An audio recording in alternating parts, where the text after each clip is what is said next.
All right, let's graph 3 plus x over 3 minus x. The first step in graphing a rational function is to factor and cancel if it can be. This can't be canceled.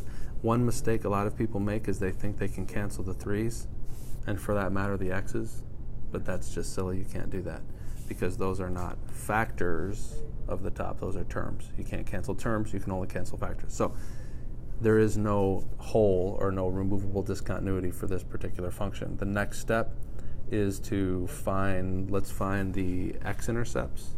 And the way to find the x-intercepts and the y-intercepts for that matter, the x-intercepts is where you set the numerator equal to 0 and solve. So x equals -3, that's your x-intercept. X equals -3, so let's just start graphing this. X equals -3, there's your x-intercept. Okay, now let's find our y-intercept. Our y-intercept is where you set x equal to 0 and plug it in. So if I set x equal to 0, I get 3 over 3, which just equals 1. So that's my y-intercept. My y-intercept is 1. We're starting to build our graph. Now the next step is to find vertical asymptotes, and you find vertical asymptotes by setting the denominator equal to 0. So my vertical asymptote is going to be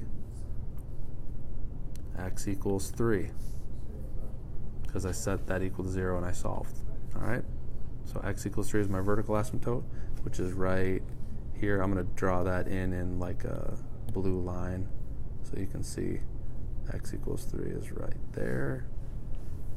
There's my vertical asymptote. Now let's find my horizontal asymptotes. Horizontal asymptotes are found by analyzing the degrees.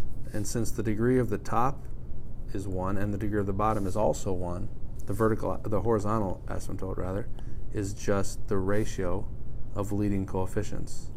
It's just y equals 1 over -1, which is just -1. So it's right here. I'll draw this in purple again. -1, it goes, whoops, it's there. So there's my horizontal asymptote, and now all I really have to do is plug in some points to find out where the values are, or just use logic to figure it out.